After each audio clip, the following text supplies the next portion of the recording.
بسم اللہ الرحمن الرحیم۔ السلام علیکم ورحمۃ اللہ وبرکاتہ۔ سلف صالحین جب اپنے گھر سے کسی کام کے لیے باہر جاتے تو ان کی بیویاں دروازے تک ان کے ساتھ جاتی،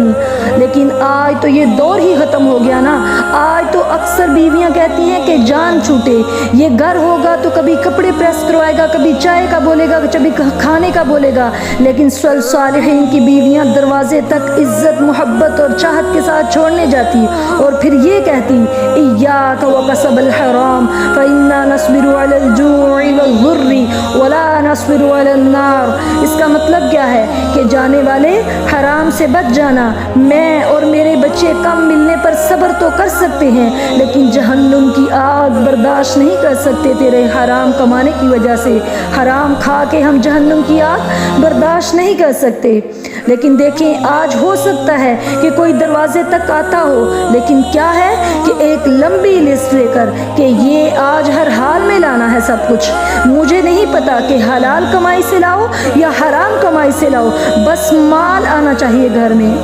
بہت افسوس کی بات ہے، یقین جانے اکثر ہمارے مرد آج اگر حرام اکٹھا کرنے پہ لگ گئے ہیں تو اس میں ان کی بیویوں کا 99% ہاتھ ہے۔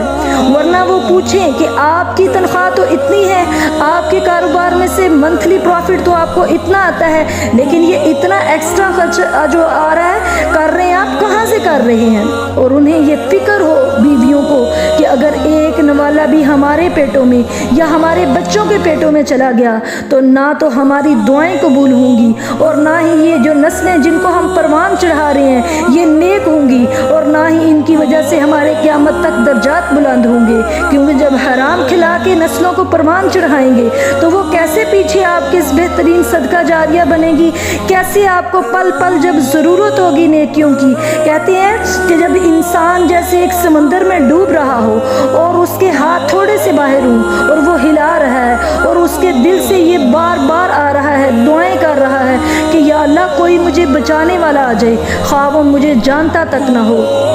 لیکن یہی حال قبر میں ہوگا کہ وہ انسان بار بار یہی تڑپ رہا ہوگا اور وہ ادھر سے اس کا چھٹکارا بھی نہیں ہوگا، تو وہ یہی سوچ رہا ہوگا، یہی تڑپ ہوگی کہ کاش پیچھے سے میں نیک اولاد چھوڑ کے آتا، آج وہ پیچھے سے کوئی صدقہ جاریہ والے کام کرتے، نماز پڑھتے، اذکار کرتے، حلال کھلائیں گے تو اچھے کام کریں گے نا، تو وہ اس وقت اس کو بہت زیادہ ضرورت ہوگی قیامت تک، تو لہٰذا اپنی نسلوں کو حلال کھلا کے جائیں تاکہ قیامت تک آپ کی نسلیں، آپ کے درجات جو ہیں وہ قبر میں بڑھاتی رہیں انشاءاللہ تعالیٰ۔ اور پھر یہ بھی ہے، نبی کریم صلی اللہ علیہ وسلم نے فرمایا کہ جو حرام کھائے گا اس کو قیامت کے دن اتنی سخت سزائیں ہوں گی کہ اللہ معاف کرے۔ اور پھر میں آپ سے اصل میں تو یہ کہہ رہی تھی کہ جب سلف صالحین گھر سے جاتے تو ان کی بیویاں انہیں دروازے پہ آ کر یہ دعا دیتی، کون سی دعا دیتی؟ استودعک اللہ دینک و امانتک و خواتیم عملک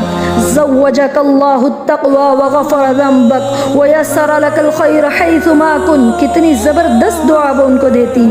اور پھر آگے سے خامد اپنے اہل و عیال کو، بچوں کو، بیوی کو کیا دعا دے کر نکلتے کہ استودعک اللہ الذی لا تطیع ودائم، کہ میں اللہ کی امانت میں تمہیں دے کر جا رہا ہوں، کیونکہ جو اللہ کی امانت میں چلا جائے وہ کبھی ضائع نہیں ہوتا۔ تو لہٰذا لازماً جب آپ کے خامد باہر جائیں ان کو محبت سے دروازے تک چھوڑنے جائیں، پھر ان کو یہ دعا دیں، پھر خاص طور پر آیت الکرسی پڑھ کر تو پھونک ماریں کہ اللہ ان کو اپنی حفظ و امان میں رکھے، اور ان کو یہ کہیں، یاد دلائیں کہ آپ باہر جا رہے ہیں تو بسم اللہ توکلت علی اللہ لا حول ولا قوت الا باللہ دعا پڑھ لیں تاکہ آپ گھر آنے تک اللہ کی امانت میں رہیں،